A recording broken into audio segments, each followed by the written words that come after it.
If it rains, we will stay inside. Welcome to today's explainer. We're going to dive right in and master the grammar behind that exact sentence. It's called the first conditional. If you're prepping for your Cambridge English exams or, building up your IGCSE foundation, getting this rule down is just an absolute must. Examiners literally look for this stuff. So let's make sure you never lose easy marks on this topic again, all right? So I want you to imagine looking out your window. You see these dark clouds gathering, right? The wind's picking up, and suddenly, boom, those clouds turn into heavy rain. Well, that condition forces us to make a decision, staying inside. This super simple, everyday cause and effect situation, it perfectly introduces the grammar rule we're tackling today. So what exactly is the first conditional anyway? Basically, it's a grammar structure we use to describe a real future possibility. We use it when we want to talk about things that have a very real, logical chance of happening in the future. We're not talking about impossible dreams or like imaginary sci-fi situations here. We're talking about real life, real causes, and real results. Now, take a look at this timeline. It really shows exactly how the logic works here. Notice how step 1 is a specific condition happening right now in the present, or maybe the very near future. And that condition, well, it leads directly to step 2, which is a specific result later on in the future. It's just condition, then result, cause, then effect. Simple as that. Okay, here is the actual formula you need to know. Think of it kind of like a math equation, but for your English exams. We've split our formula into 2 clear lanes. On the left side, we start with if plus the present simple tense. Then, crucially, we use a comma. After that comma, we have our result lane, the word will plus the base verb. And remember, the base verb is simply the original unchanged form of the verb. So, if plus present simple, comma, then will plus the base verb. Let's look closely at a model sentence to see how perfectly it matches our blue and green formula lanes. If I study, I will improve. See that? The blue lane is our condition, if I study, and notice study is in the present simple. Then the green lane is our result, I will improve. Notice how we use will followed right by the base verb improve? It literally follows our rule to the letter. Now let's think about how this actually applies to your own daily habits and routines. What will happen if you practice? Whether it's practicing your English, maybe practicing a sport, or playing a musical instrument, I want you to think about the logical, future result of that condition. Well, the result is pretty clear, isn't it? If I practice, I will get better. Once again, if I practice is our present condition in blue, and I will get better is our real future result in green. By locking these color-coded lanes into your memory, you're honestly training your brain to build perfect sentences every single time.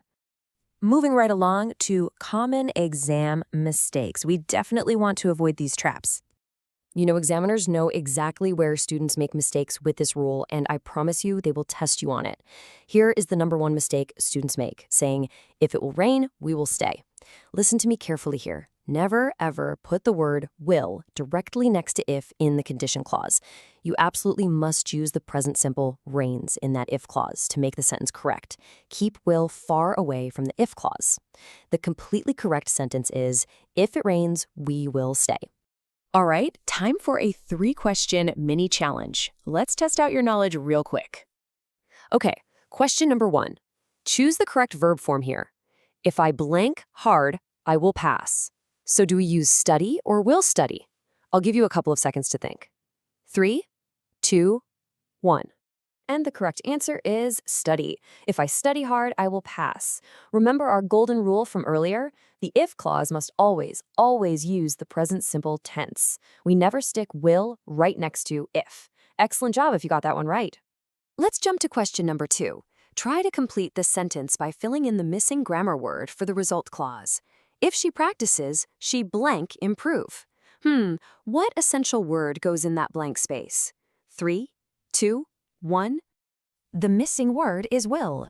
If she practices, she will improve. We need will here to successfully create our future result based on that present condition. Remember, the will goes in the result clause, not the if clause. Finally, question #3. Now this one is a classic exam error. See if you can spot the mistake in this sentence and fix it in your head. If he will read, he will learn. What's wrong here? 3, 2, 1. Okay, so the correct sentence is actually, if he reads, he will learn.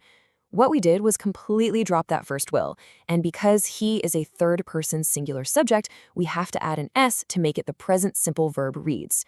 If he reads, that fixes the mistake perfectly. Great work! All right, the absolutely crucial point is all brought together right here on this screen. I highly recommend taking a mental picture of this review card. Just remember the golden rule. If plus present simple, followed by will plus the base verb. Memorize these 3 real-life examples so you can reuse them instantly on test day. Read them aloud with me right now. If I study, I will improve. If it rains, we will stay inside. If I practice, I will get better. To wrap up our explainer today, I really want to leave you with one final question to think about. What will you achieve if you master this rule? Just think about the confidence you're going to have and those higher scores you'll achieve on your Cambridge English exams, just by applying this grammar correctly and avoiding those simple little traps. Please take a quick second to pause, save this rule to your notes, and subscribe for more bite-sized English lessons just like this one. Thanks so much for learning with me today, and keep practicing.